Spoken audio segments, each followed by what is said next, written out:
They say land remembers. Maybe that's why, every time I run my hand along the old cedar post of my farm gate, I can feel echoes of my father's voice, my mother's laughter, and the creak of that gate swinging open to welcome neighbors, harvest trucks, and years of memories. This land has been in my family since before I was born.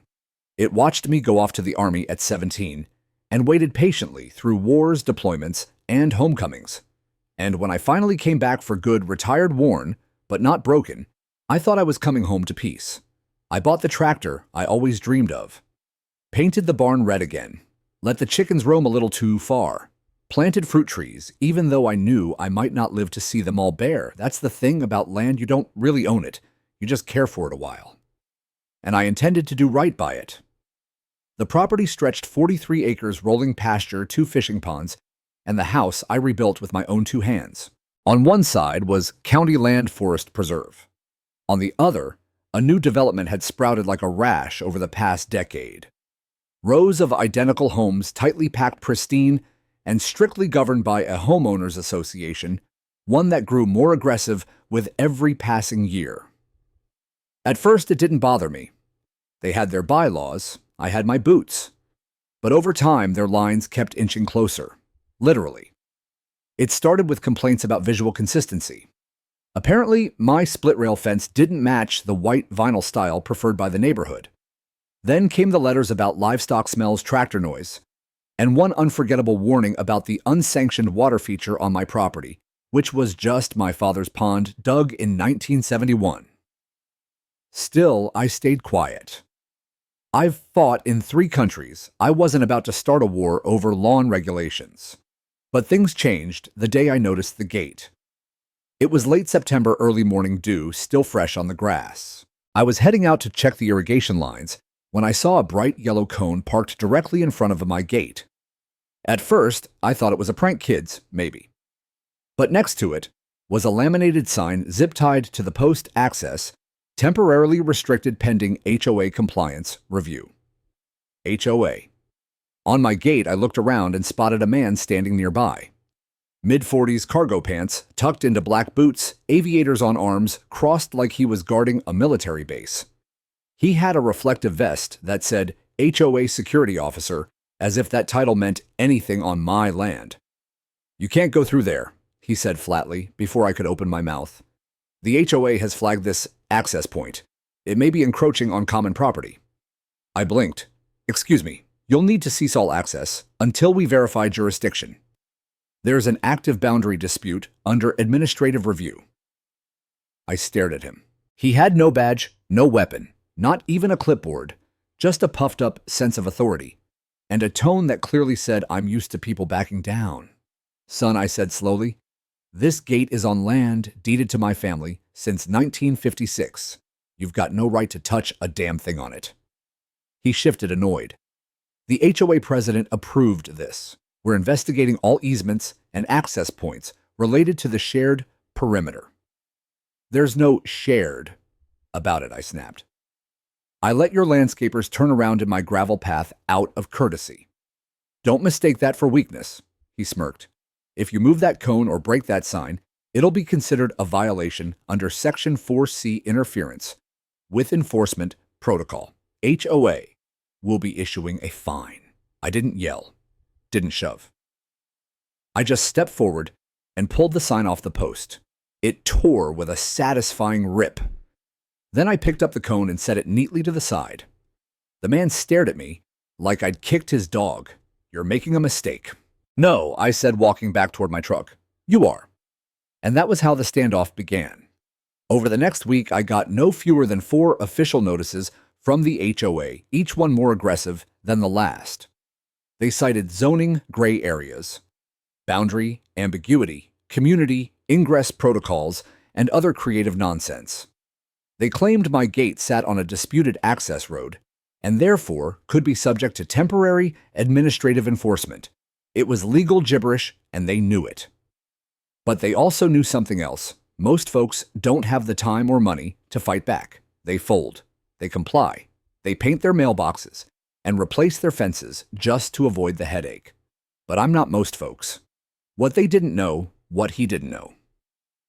is that after my military retirement, I'd spent 5 years working as a consultant on municipal land use law, helping cities sort out easement rights and property lines for federal infrastructure grants.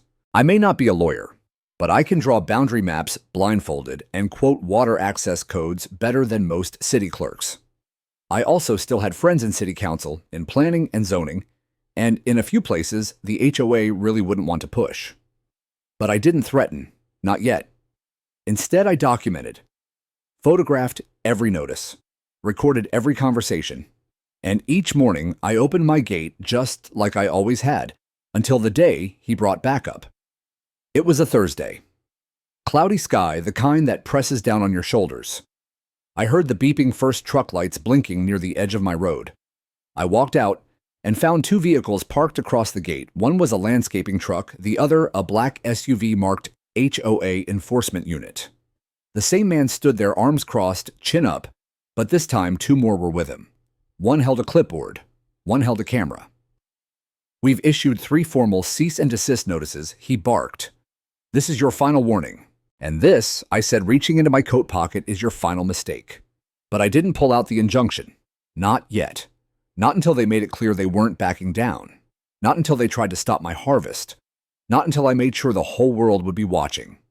The next morning I woke up earlier than usual, not from the rooster, not from the sun, but from the quiet.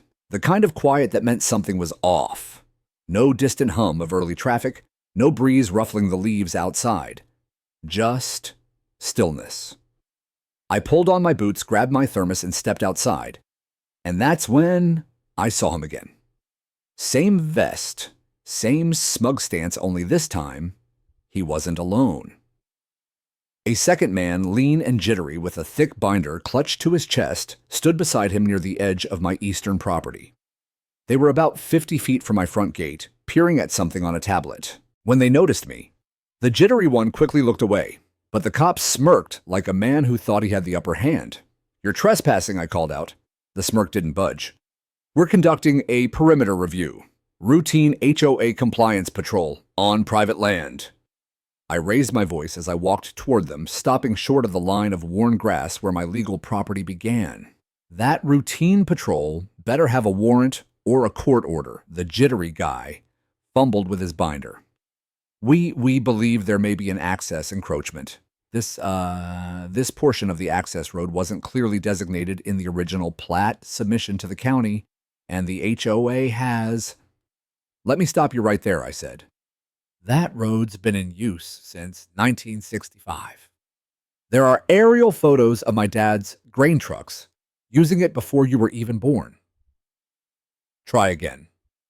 The cop took a step forward, his boots crunching into my gravel like he owned it.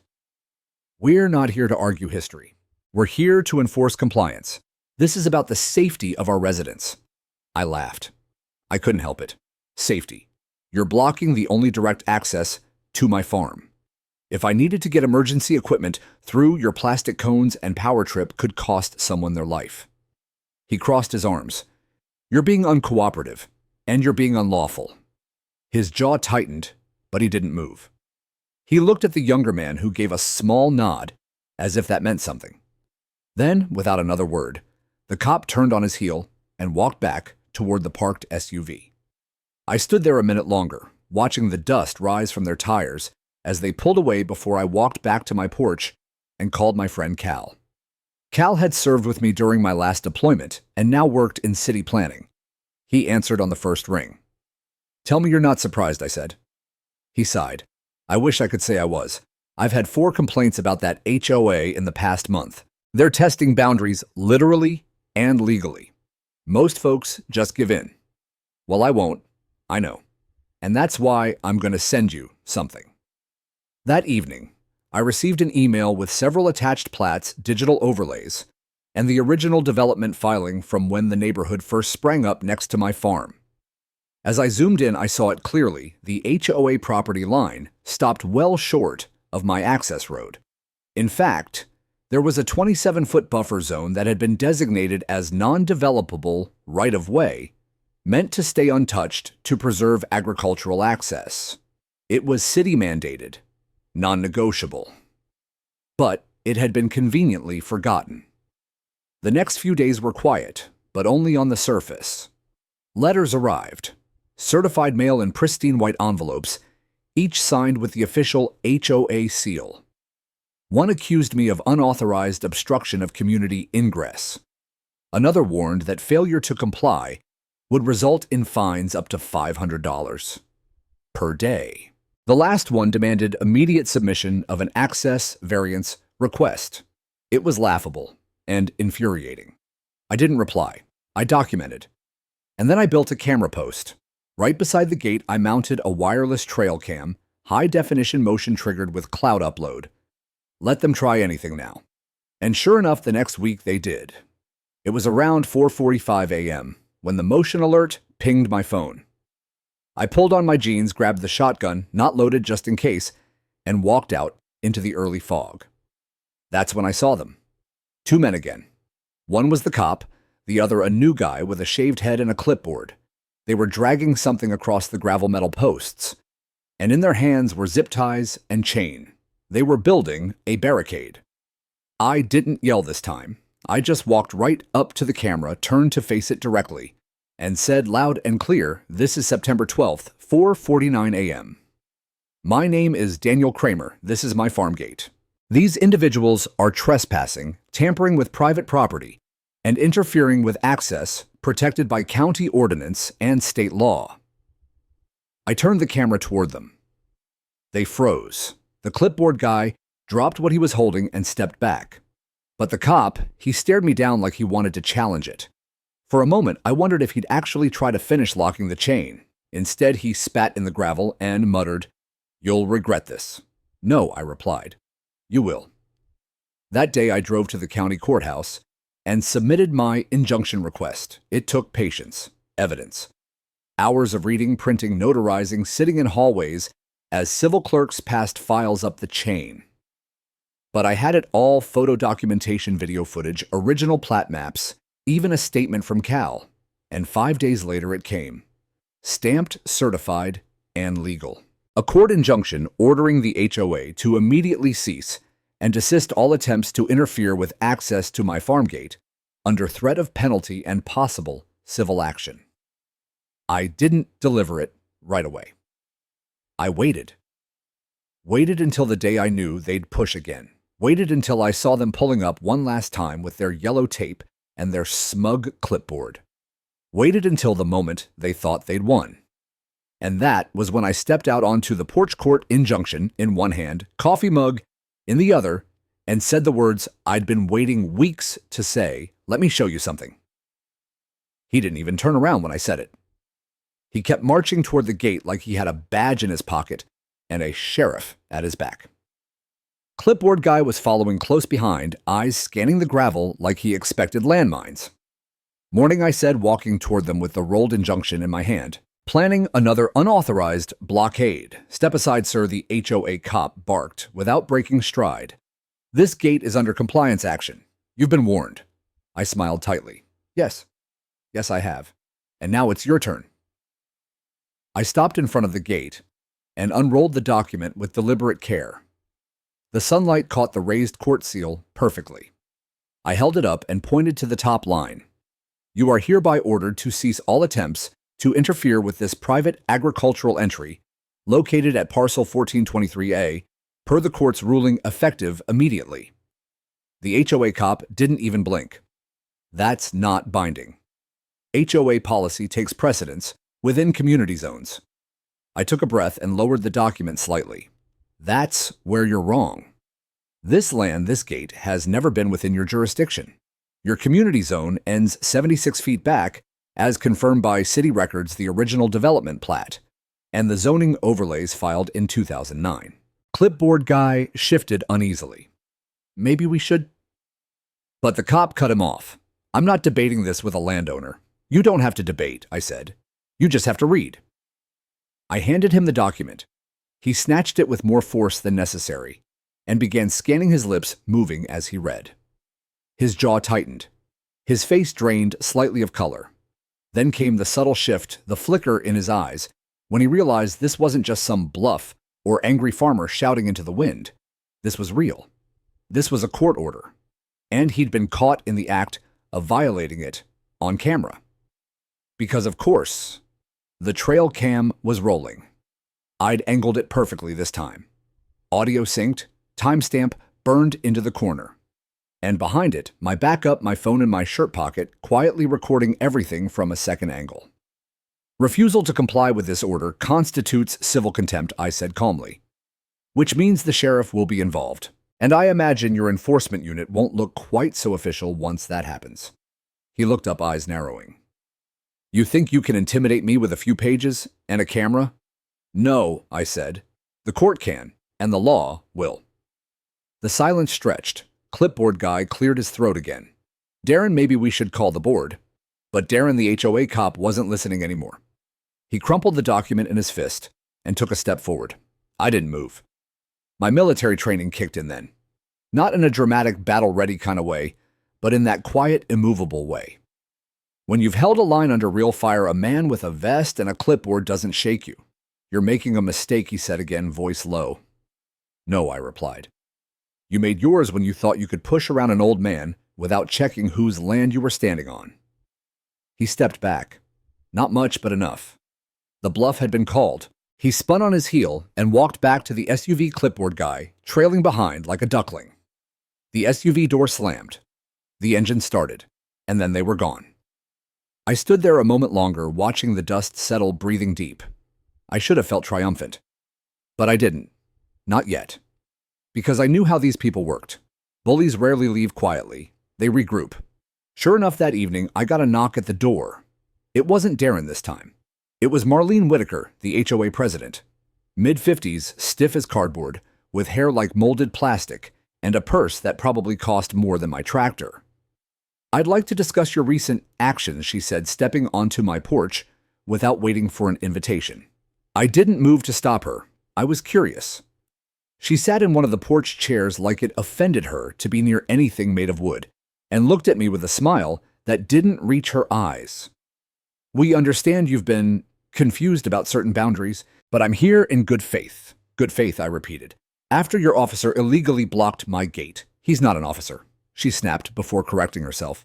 I mean, he's a compliance coordinator, and our community agreements allow for temporary access reviews, not on private land. Her lips thinned. You're not helping yourself. No, I said, I'm protecting myself and my land. And if you or anyone from your board sets foot past that gate again without a court order, you'll find yourself in a real legal mess. Not just one with fines and angry letters.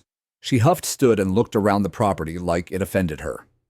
You know, she said, there are people who'd love to develop this space. You could make quite a return. Ah, there it was. It had never really been about fences or gates. It was about control, expansion. HOA wanted my land not just to silence the noise or erase the smell of hay, but to claim it, rezone it, and pave over it with cul-de-sacs. I'm not selling, I said flatly. Even if it's the only way to avoid escalation, I looked her dead in the eye. Lady, I've been through 2 tours in Afghanistan and 1 in Iraq. Do you really think I'm afraid of your idea of escalation? She left. But the next day, I found a new sign posted at the entrance to the shared road that led past the back edge of my property, HOA access point, no unauthorized vehicles beyond this marker. And it had been cemented into the gravel. They weren't done. But neither was I. I called Cal, sent him the photos, and that evening I filed a new motion with video attachments, timestamped footage, and a request for contempt of court sanctions, because now it wasn't just civil interference. Now it was deliberate violation of a legal injunction, and I was done playing nice. October came early that year, bringing with it an amber sky and the slow breath of fall. The air smelled of apples and cold earth, and the pasture shimmered with that kind of light only harvest season delivers. I had workers scheduled to arrive by 6 a.m. to begin baling hay and collecting crates of late-season produce, pumpkins, squash, and sweet potatoes. It should have been a good day. Instead, I awoke to the sound of truck horns blaring outside my front porch. When I opened the door, I saw 3 harvest trucks backed up on the access road, unable to get through. My gate was blocked again, but this time not by plastic cones or threats. No, they'd escalated. Steel barricades, bright orange cross-hatched, bolted together with padlocks. And chained to them was a sign that nearly made me laugh. Emergency Traffic Control Measure, HOA Safety Enforcement. Access restricted pending safety assessment. They were trying to lock down my entire harvest operation under the guise of public safety. I stormed down the porch steps, not bothering to change out of my flannel pajama shirt or grab my coffee. As I got closer, I saw a familiar black SUV parked across the adjacent path, half hidden by the hedgerow. Darren was sitting inside, sunglasses on, arms folded, like a vulture waiting to pick a fight. He stepped out before I even reached the barricade. "Morning," he said, casual, like we were neighbors out for a chat. "You're violating a court order," I snapped, "and interfering with commercial operations." "There's been a safety report filed," he replied, as if that excused everything. Anonymous tip. Loose livestock near a children's path. Until we confirm there's no risk, this gate is sealed. I stared at him in disbelief. "There's no children's path on my property. It's adjacent to the community garden. That's 200 yards from here, and separated by a tree line, a barbed wire fence, and a creek." He shrugged. "Still a concern. I'll give you 5 minutes to clear this, or I'm calling the sheriff." He raised an eyebrow. "You mean the same sheriff who's married to the HOA treasurer?" That stopped me cold. Not because I feared it, but because I hadn't known. It explained a lot, like why previous complaints had taken so long to process, why Darren had the confidence of a man who didn't expect consequences. But this wasn't going to be settled with phone calls anymore. I turned back toward the house and signaled one of the truck drivers to hold position.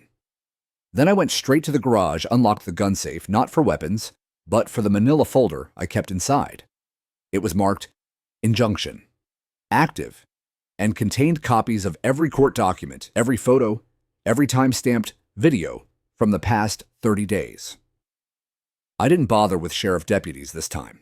I called Miriam Burns, a state-level enforcement officer with the Department of Agricultural Oversight, someone I'd met at a zoning conference years ago while consulting on protected farm-to-market easements. Within 20 minutes, she called me back.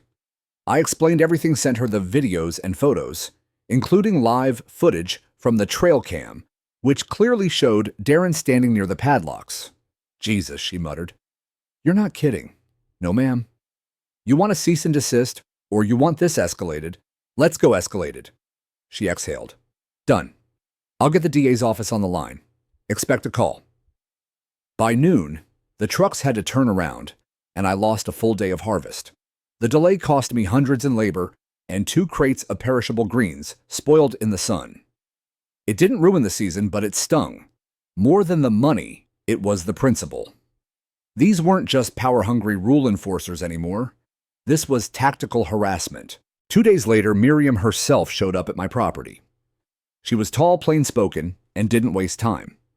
I handed her physical copies of everything. She reviewed them quickly, scribbled notes, and asked pointed questions. "Why haven't you pressed criminal charges?" she asked. "Because I kept hoping reason would work." She nodded. "That's behind you now." That same afternoon, she filed a formal violation complaint against the HOA, with the State Agriculture Board citing obstruction of farm operations, abuse of civil authority, and harassment in defiance of a standing court injunction. And I wasn't the only one watching. The trail cam video I uploaded, just 1 minute long, was quietly shared by a local farming co-op page. By that night, it had 15,000 views and nearly 1,000 comments, most from folks who'd had their own run-ins with overreaching HOAs. I hadn't spoken publicly. I didn't name names, but the image of Darren standing smugly in front of the locked gate, then glancing nervously toward the camera, said enough. The board tried to distance themselves. I received an apologetic letter from the HOA vice president stating that Darren's actions were not authorized and that the HOA respected all legal decisions regarding land boundaries. But I wasn't buying it, because the very next morning I received a fine $1,200 for unpermitted commercial transport through a shared access path. I took that fine, photocopied it, and stapled it directly to a new sign I posted on the gate. "This property is under state protection. Violations will be prosecuted." Then I added my own handwritten note in red marker below, "Try me." Because they hadn't just messed with a farmer. They'd messed with a veteran, a landowner. A man with more patience than most, but with limits all the same. And they were getting awfully close to the line. I was never the kind of man who ran to lawyers. In my family, we handled things with a handshake, a look in the eye, and if it came down to it, a fence mended and a beer shared after. But HOA didn't operate like that. They operated like a cold machine, paper trails, fine print, and hidden clause in every bylaw. So I changed tactics. After that $1, $200, fine. I knew this wasn't going away with letters or court orders alone. They were trying to bleed me out paper cuts until I gave up the land. The gate was only the start. It was the symbol of resistance, but what they were after was deeper. Control. I took 2 days off from the field and drove 2 hours west to see Elaine Mercer, a land use attorney I'd met when I helped draft egg zoning regulations for the state veteran farming program. She was sharp as nails and had sued 3 counties into compliance over the past decade. She greeted me with a hug and a raised eyebrow. "Didn't think I'd see you again unless you were getting remarried. Trust me," I said, dropping the folder on her desk. "This is worse." She read everything quietly for 15 minutes, highlighting marking tabs, flipping between the injunction and the new fine notice. Then she leaned back in her chair and said, "This is a coordinated pressure campaign, not sloppy, not stupid, intentional. They want to bankrupt your will." I nodded. I figured. They know the court can't hold their hand every time they violate the injunction, so they're trying to backdoor you with policy fines and procedural violations. It's civil harassment by design. So what do? Her eyes glittered. We go on offense. That's when she laid out a plan. First, we'd file a motion for contempt of court, citing repeated and deliberate violations of the injunction, including the padlocked barricade and the new fines. Second, we'd file a petition for protective relief under state agricultural law, seeking an enforcement stay against all HOA actions affecting my operations. And third, and this was the big one, Elaine recommended preparing a tortious interference claim. In plain English, we were going to accuse the HOA of intentionally interfering with my business operations for malicious purposes. It's a long shot, she said. But if we show enough bad faith, we could open them up to damages. How long would that take? She smirked. Depends on how scared they are of depositions. We filed everything within the week. I signed so many papers my wrist cramped. Elaine had a paralegal working round the clock assembling exhibits. She even requested a subpoena of internal HOA communications if the contempt charge advanced. Meanwhile, back home, I kept my head down. Harvest continued, trucks rolled in and out, and I had volunteers from the co-op showing up to help without pay. They'd seen the video. They'd read the story. One man, Henry Alvarez, drove from 2 counties over just to shake my hand. They tried the same thing with my greenhouse, he told me. I lost my water rights because I didn't know the law, but you're giving us all a blueprint. I didn't feel like a blueprint. I felt tired. Like I was constantly scanning for the next move, next sign they'd show up with a clipboard and a smirk. And they did. On the second Monday of October, I received a letter taped to my mailbox, not mailed, just taped. It was from the HOA Board's legal counsel. It stated that pending a reassessment of community boundary zoning, the association was enacting a temporary expansion of compliance review jurisdiction over the eastern corridor, which included my access gate. It was absurd, legally meaningless. But that wasn't the point. The point was to trigger me, to make me tear it down, call them names, or lose my cool on camera. They were baiting me. So I didn't bite. Instead, I forwarded it to Elaine. She sent back a 1-sentence reply. Let them drown themselves. She was right. Every letter, every new boundary claim, every desperate attempt to reframe jurisdiction, it all helped us. Because while they were playing HOA games, I was assembling a legal fortress. I filed an affidavit of ongoing interference documenting each attempt as a new violation. I updated the trail cam system to cloud sync every 15 minutes. I posted laminated signs at the gate, citing the injunction code and the active contempt motion, making sure any future violators couldn't claim ignorance. And I made one final call to a city councilwoman named Yvette Harmon, someone I hadn't spoken to in years. Back in 2010, I helped Yvette shut down an illegal land seizure attempt in a nearby township. She was a sharp-minded former public defender who'd run for office on a promise to protect private landowners against overreach. We'd lost touch, but I knew she'd remember. She did. Within 3 days, she issued a public statement condemning abuse of HOA power and confirming that my land had never been included in the rezoning that birthed the neighborhood. It wasn't just support, it was political cover. I printed her statement and posted it alongside the court order on my gate. For good measure, I added a new sign below, "No trespassing. All violations recorded." HOA policy does not trump state law. And just to make the message crystal clear, I placed 2 neatly stacked hay bales by the gate and sat on one of them every morning at dawn, cup of coffee in hand, waiting.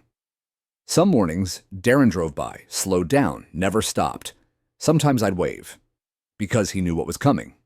And I was ready. The hearing date came faster than I expected, though by then I was more than ready.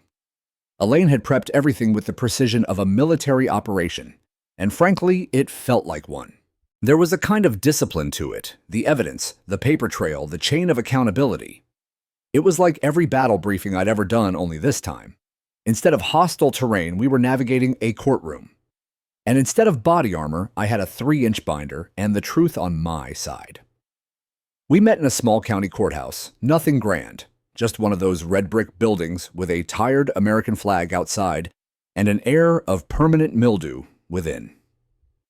The HOA's legal rep showed up in a pressed navy suit, flanked by 2 board members, Marlene Whitaker, the president, with the porcelain smile, and a new guy I hadn't seen before, a man named Ken Baylor, vice chair, who had all the warmth of a dead light bulb. Elaine greeted them with the poise of a panther who already smelled blood. The judge, a man named Frederick Lowry, was older, gray-bearded, and didn't suffer nonsense.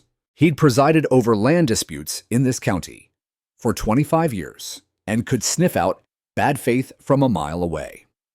The hearing began with procedural formalities. Then Elaine launched into our case 5 violations of the existing injunction, documented with dates, photos, and video. She presented footage of the padlocked barricades across my farm gate, screenshots of HOA communications claiming expanded jurisdiction, copies of the bogus fines issued after the court order, the anonymous safety complaint used to justify access restrictions proven false, a map from city records showing the original boundary line. Then she dropped the ace, a written statement from Councilwoman Yvette Harmon, reaffirming that my land was explicitly excluded from the HOA's founding plats and not subject to any of their community governance. When the judge asked if I had anything to add, I stood up slowly. "I served 22 years in the Army, Your Honor," I said. "I know what it means to respect rules. I live by them. But what's happened here isn't about rules. It's about power and people trying to take what they haven't earned. This gate isn't just wood and hinges. It's my livelihood, and I'm tired of watching them treat it like some HOA prop." Judge Lowry nodded slowly, then turned to the HOA's counsel. "Your response," the man adjusted his cuffs and tried to pivot, claimed the HOA was acting in the best interest of community safety, that they believed there were unresolved easement ambiguities, that their actions were not willful violations, but misunderstandings in interpretation. Elaine stood. "With all due respect, Your Honor," she said, "they've had ample time and legal notice. Their interpretation doesn't excuse repeated harassment, nor does it negate the binding court order. They weren't confused. They were emboldened."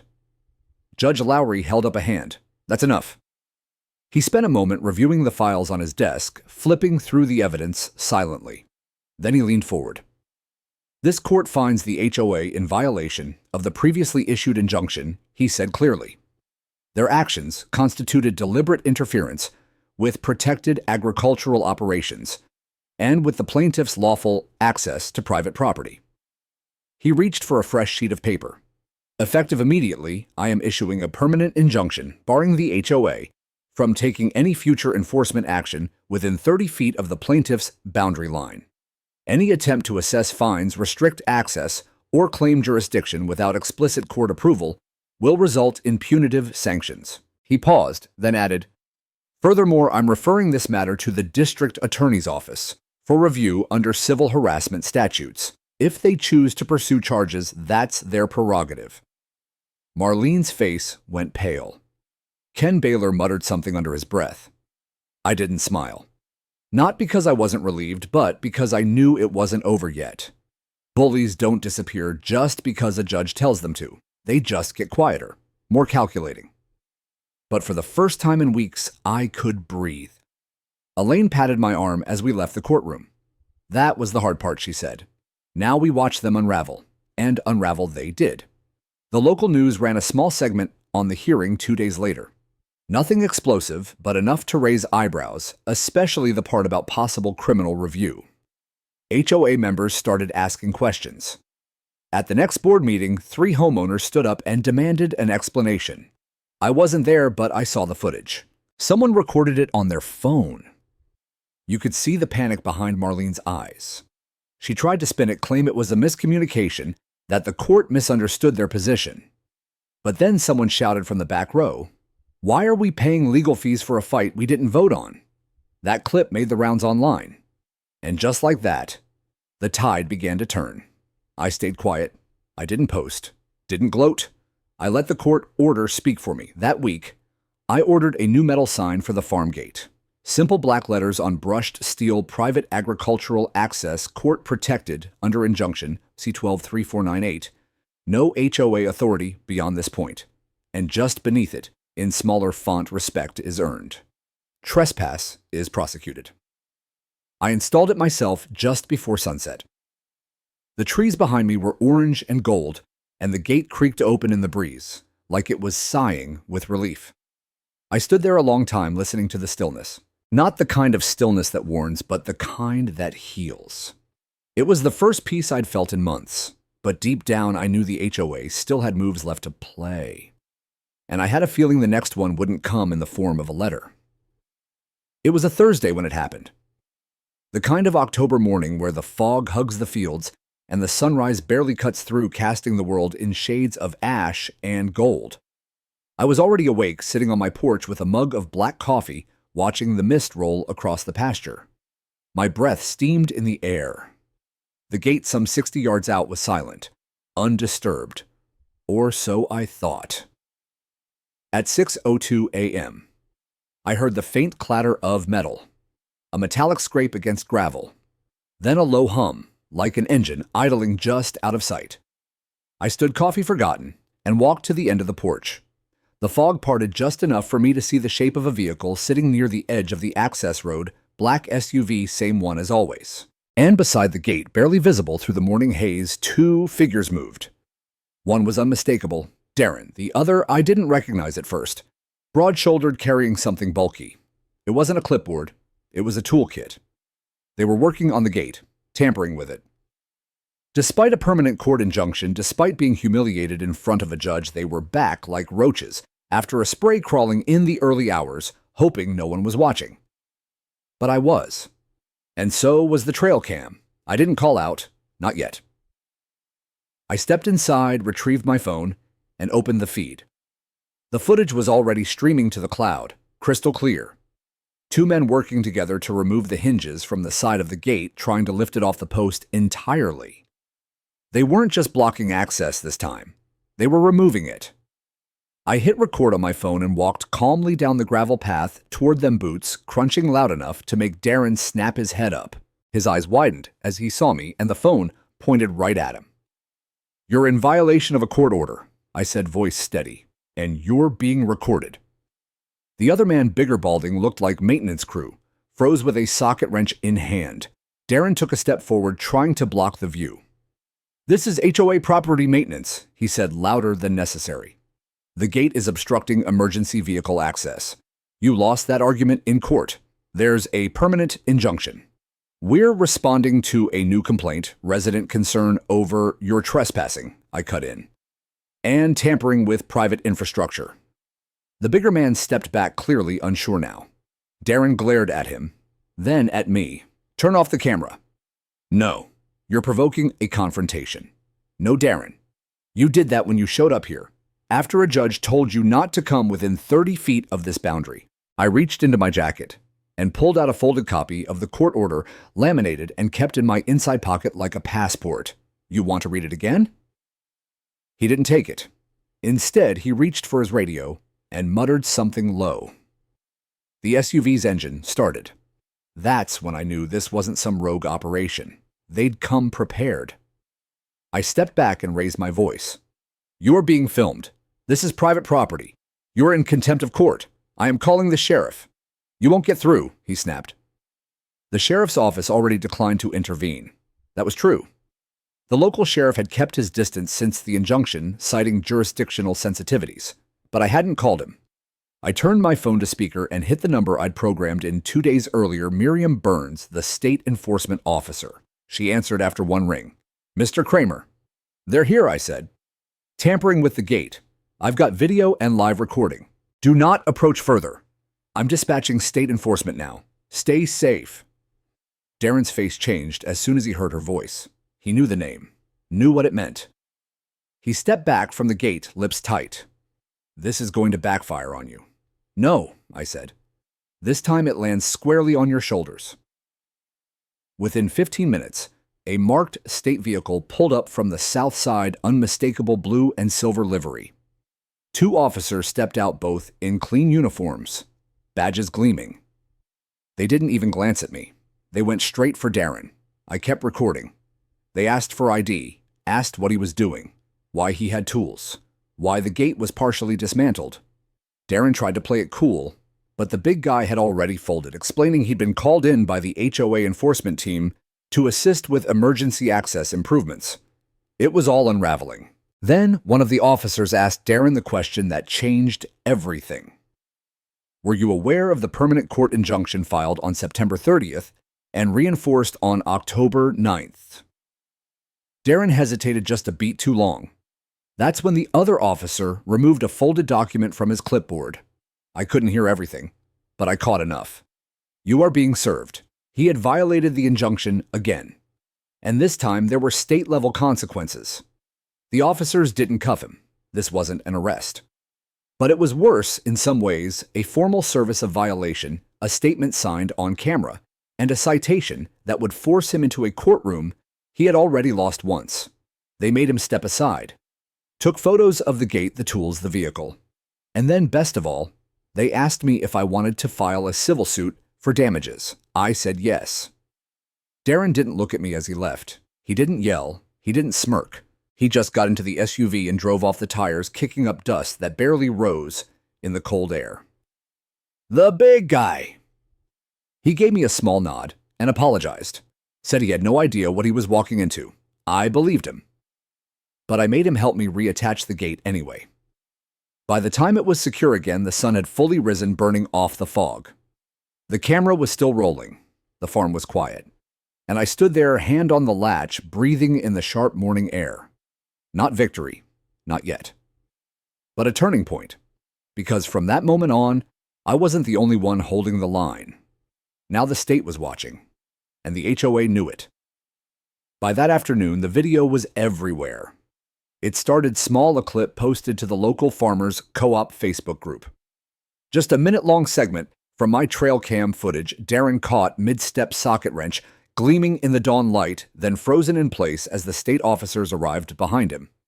The audio was clear. His words, my warning, the officers stating he was being served, all of it captured clean, crisp, and damning. From there, it spread.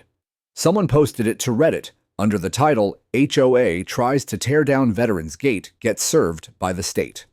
It racked up 80,000 views in a day. A local radio station picked it up next, followed by a regional news outlet.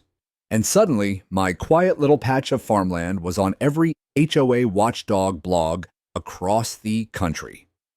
People were outraged, not just by the trespassing or the harassment, but by the cold, entitled way Darren and his board had ignored the law, even after a judge's ruling.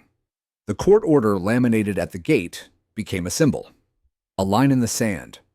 By the end of the week, I had over 100 messages in my inbox. Some were from neighbors I barely knew thanking me for standing up. Others were from people miles away sharing their own HOA horror stories. Grandmothers fined for wind chimes, veterans told to remove flags, families bullied into selling because their lawn wasn't the right shade of green. But none of it compared to what happened at the next HOA board meeting. I didn't attend. I didn't need to. The video did that for me.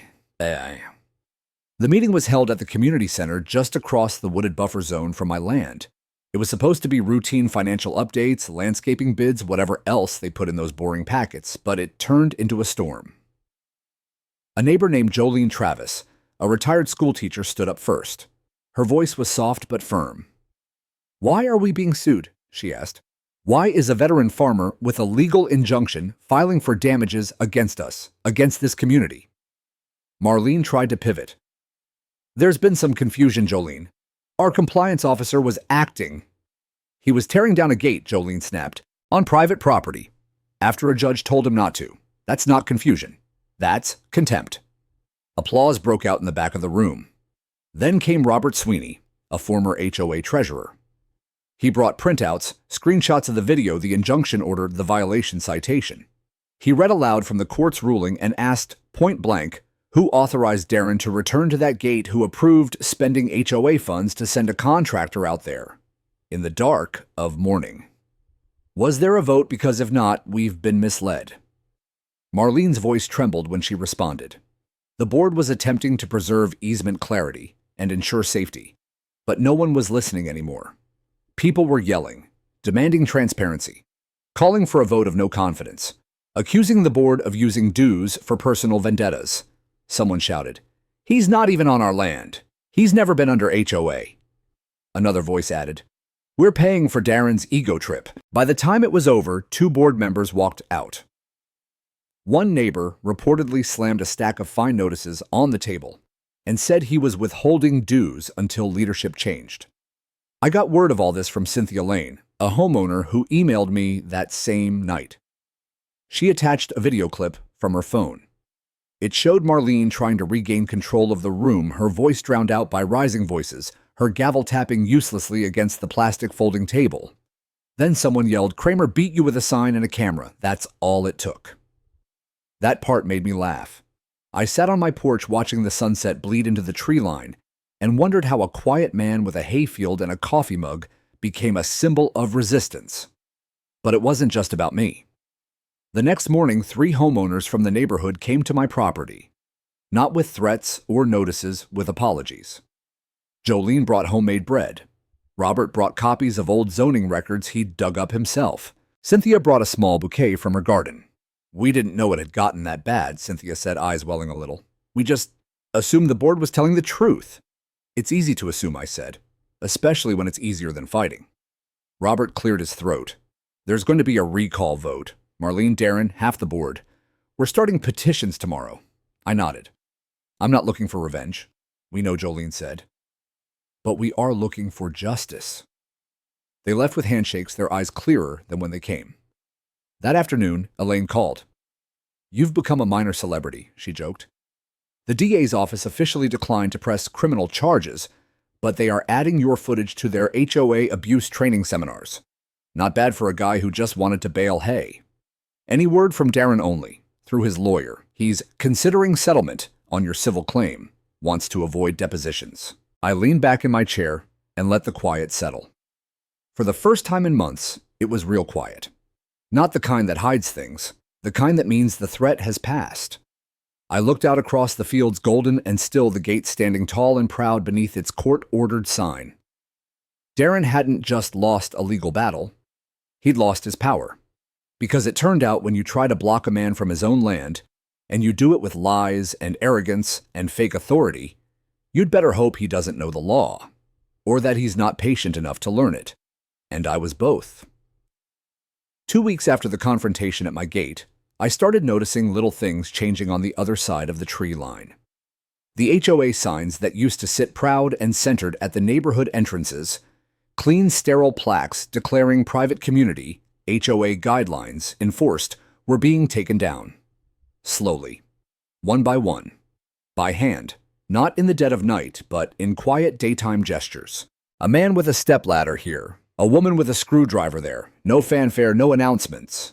It was like watching an empire crumble inch by inch. Marlene resigned on a Tuesday. It wasn't in person, of course.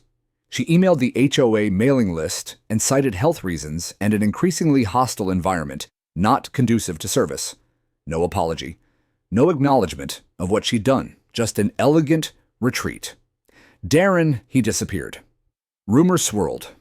Some said he was asked to step down quietly after HOA legal counsel warned he could be personally liable in my civil case. Others said he moved out. No one could confirm either way, and I wasn't interested in chasing ghosts. What I cared about was what came next.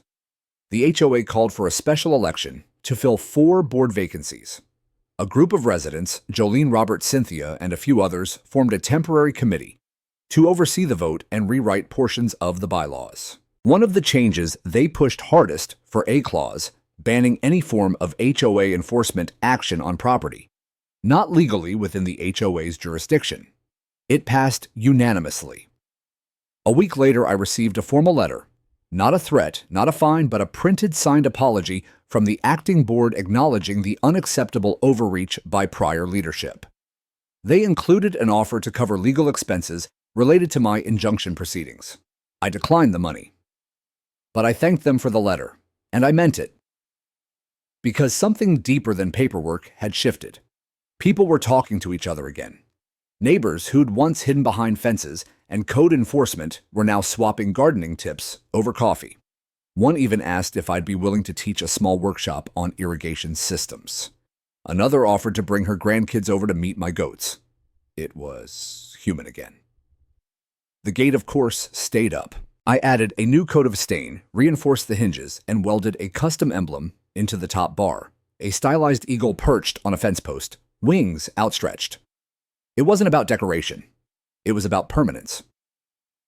One morning, I noticed a small group of HOA kids, probably 10 or 11 years old, riding bikes along the road, slowing down as they passed the gate. They weren't sneering. They weren't being loud, just curious. So I walked down and opened the gate. "Y'all want to see a baby goat?" I asked. They looked at each other, then back at me. One girl nodded. Another boy shrugged, and just like that, they were in. I showed them the barn, let them feed the chickens, and even helped them climb into the old green tractor for a photo.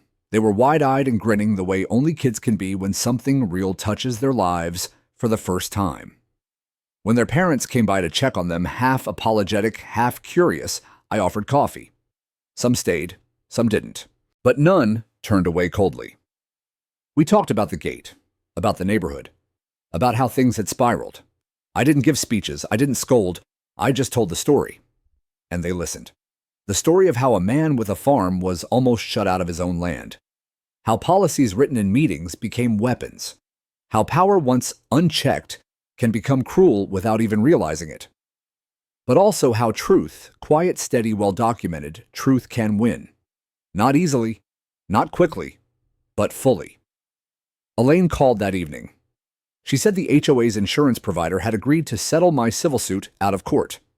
No admission of wrongdoing, of course, but a sum that would more than cover the damage to my harvest season. I told her to accept. But I asked for one stipulation. A portion of the settlement had to be donated to a nonprofit legal fund for small farmers facing property disputes. She smiled. "I'll write it in." And that was the real victory, wasn't it? Not just the unblocked gate, not just the court order, but the legacy. That people now knew their rights, that other farmers might not have to lose entire seasons or fields or peace of mind because of power-hungry boards with too much authority and too little empathy.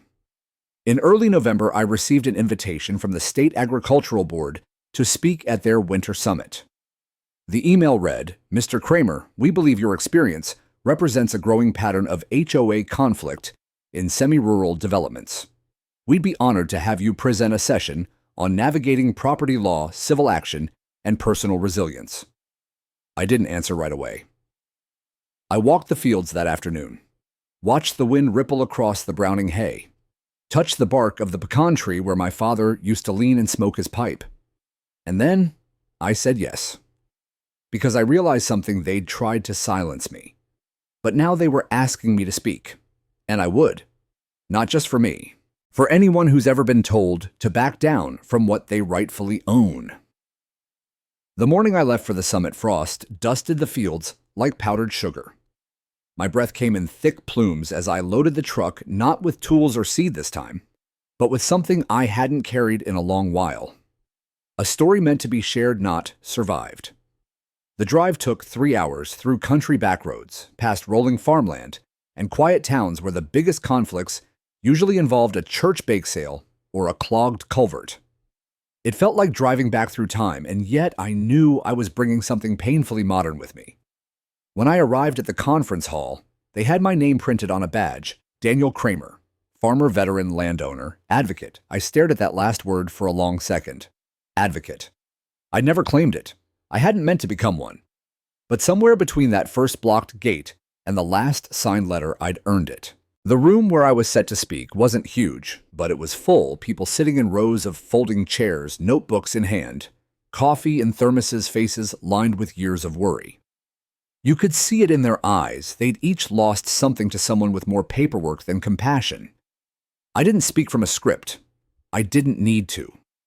I told them the story the way it had unfolded, how a man with calloused hands and a quiet routine became the target of a machine designed to shrink property rights into profit margins, how it started with a cone and a sign, and how it escalated because I didn't say yes when they expected I would. I shared the injunction, the footage, the court ruling. But more than that, I shared the fear, the exhaustion, the doubt, and the fire that slowly grew each time I saw someone pretend that a badge sewn onto a vest was more powerful than truth. When I finished, the room was silent. Then someone stood up. A woman in her 60s, silver braid down her back, hands rough from decades of work. She said I thought I was crazy. I thought it was just me. Thank you for reminding me I'm not alone. Then another spoke. Then another. The Q&A became a confession circle, a planning session, a declaration. By the time I left that room, I wasn't just a man with a gate. I was a name. People would whisper when they needed courage. I returned home late that evening. The porch light was on. My neighbor Jolene had left a note on the door with a fresh jar of fig jam and the words, "Welcome back, hero." I smiled, let out a long breath, and walked to the gate. I leaned on it the way my father used to. Listened to the wind. Watched the stars blink alive above the field. This land, my land, was still mine. Legally. Emotionally. Undeniably. And I'd learned something deeper than I expected. The gate was never the enemy. It was the symbol of access, of resistance, of peace earned, not given. The next morning, I left it open. Not because I had to, but because I could. And because people had started to stop by quietly, respectfully, to ask for help, for advice, for the strength to fight their own battles. And I gave it. Not with fists, not with fire, but with paper, with patience, and with the kind of voice they never expected from a man who spent his life with dirt under his nails. The HOA never bothered me again. The new board sent me a fruit basket at Christmas. I sent them a copy of the revised bylaws with a sticky note, "Looks good. Keep it fair." The spring came quietly, and with it, peace. That kind that settles into your bones. That kind you don't question. That kind you can pass down. Because I knew one day someone else would sit on this porch, listen to these trees, walk this fence line, and maybe face their own Darren, their own blockade, their own test of will. And when they did, I hoped they'd remember you don't need to raise your voice when the truth is loud enough. You just have to stand your ground and keep the gate open.